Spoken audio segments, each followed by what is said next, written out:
Hello po mga guys, welcome back to my YouTube channel po.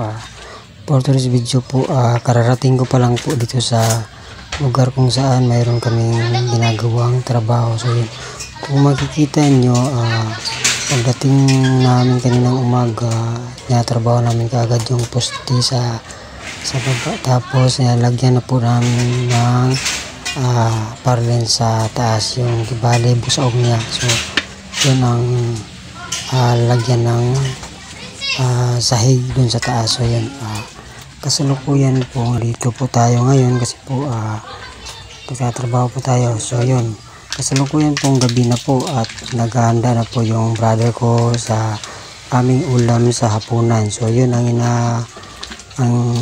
ginawa namin, yung ulam namin sa hapunan. Bumili kami ng isaw dun sa palengke. So yun, isaw ibig sabihin tinain ng manok. So yun, inadobo namin. Habang busy sila sa kanilang tinatrabaho, mayroon din kaming kaibigan dito na inaayos niya yung gitara niya. So yun, mayroon kaming bagoong. So kaninang alas 3 yan ang snack namin, may saging at saka yun yung snack namin. Hindi kami bumili ng pan kasi masyadong matamis. So yun, makikita nyo, yun yung ulam namin yung gabi. So yun mga guys, so tis muna tayo mga guys kasi po wala pong yero yung tutulugan namin kasi po kasalukuyang ginagawa po namin yun. Masyadong busy sila sa kanilang ginagawa. Mayroon nag-aayos ng gitara, mayroon nag chika-chika yung pamangkin kong si Tado. Ayun, saka ako busy rin ako sa kabidyo sa kanila kasi po bago po ako sa lugar na ito kasi po dun sa atin mayroon naman tayong yero sa taas. Dito wala. So abot langit yung mata mo pag pag tumingin ka dun sa taas, kitang-kita mo yung langit. So yun, inaayos nila yung gitara kasi po wala kami dito.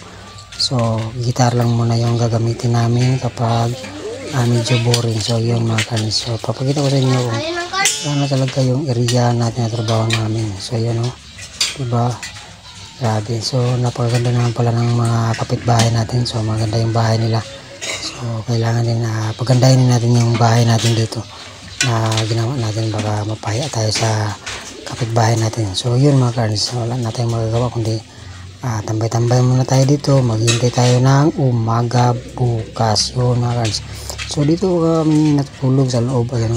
Kung makikita nyo, ito yung may isang room, may isang madalang sopa. So dito kami natutulog. So pasensya na kayo kung medyo magulo yung lugar kasi po talagang magulo naman kasi po kasalukuyang inaayos din yung bahay na to. So renovate yung ginawa natin dito sa bahay na ito na nandito po ako ngayon mga guys. So yun mga guys.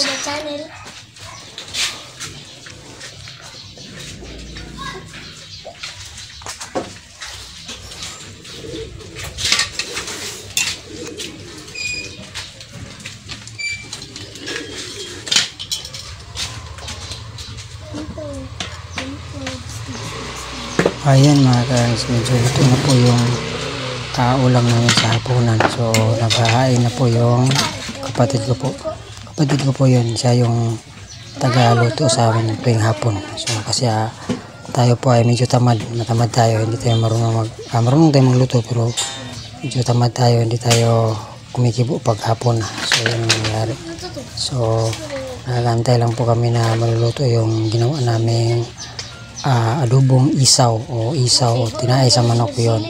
So natutuwa naman kami kasi kasama namin yung pamangkin ko na si Tado dito sa bahay at may bata at yun, alam mo naman masaya kapag may bata. So tinitingnan ko yung niluluto namin na kanin. So malapit na siya maluto yun, maya lang kakain na kami. So yun mga guys, yun ang buhay ng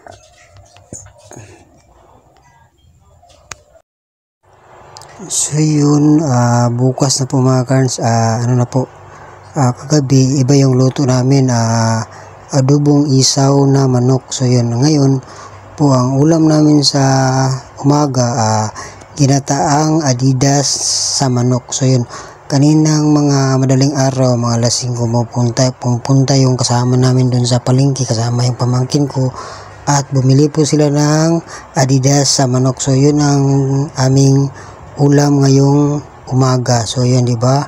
Napakasaya, napakasarap ng ulam namin sa umaga.